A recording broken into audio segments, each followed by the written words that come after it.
Good morning, John. Today, we plumb the depths of the marvelously complex human. But first, allow me to acknowledge that I am not a sociologist. I'm also a straight white man who doesn't have to worry about a lot of the hate that a lot of other people do have to worry about. But my goal with this video is I want people to understand, because I think understanding will lead to less hate and also less self-hate. For a lot of people, it's nice to imagine that humans are simple and that you can know a person's sex and then you will know all sorts of things about them deeply and clearly. And if you don't fit into this nice little box, people who do can get really confused and sometimes even angry. And if you yourself don't fit into one of these nice little boxes and you think that people should, then you end up hating yourself. And that's probably even worse. I think the best and maybe only way to solve this problem is for people to understand that there are no nice shiny boxes. Or if there are shiny boxes, there are an infinite number of them, enough to put all of the people who currently exist, have ever existed, and will ever exist. So, together, let's understand. We're gonna start simple. What's going on down here, in between the legs?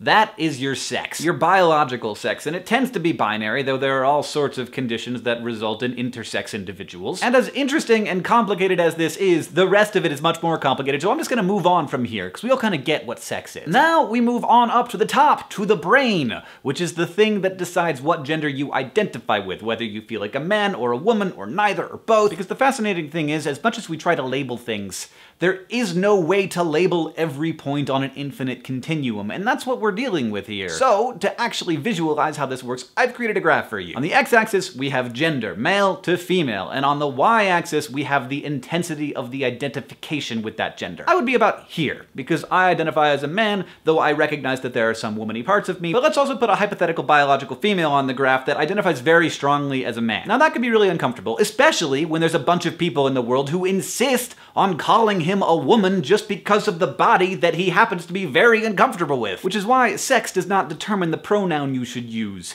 Gender does. Now, moving on to your heart. Your metaphorical heart, of course. This is who you're attracted to. Men, women, all genders. Again, it's a spectrum, and that spectrum includes intensity, because there are people who don't feel strong sexual attraction at all. That's why asexual is a sexual orientation. A newer idea that I was happy to be exposed to yesterday on Tumblr is the idea of romantic orientation. These are the people that you want to have strong, intimate relationships with, but it sort of separates out the idea that sex has to be the goal or end point or like end all and be all of every intimate relationship. Now that we've dealt with how we feel, let's deal with what happens when other people actually get involved. That's sexual behavior, which is actually very different from sexual orientation. Now that might seem a little bit strange at first, but it's not. Consider, for example, a heterosexual priest. That priest's orientation is heterosexual, but because of his religion, his behavior is celibate. Here we're not talking about the preference, we're talking about the behavior. Now built on top of all of this are gender roles, which are built by societies, not by individuals. The obvious ones are masculine gender roles and feminine gender roles, but as all dichotomies are false dichotomies, this one is a spectrum too. Now that we've sort of gone over all of this, it's important to note that every single one of these categories is independent from each other. So a biological female can be a man who only has sex with women despite the fact that he's attracted to both men and women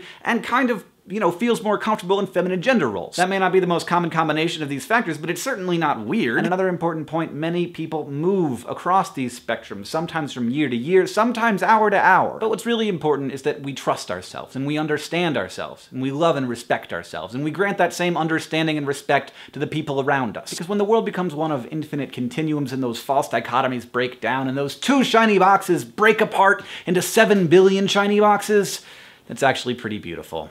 John, I'll see you on Tuesday.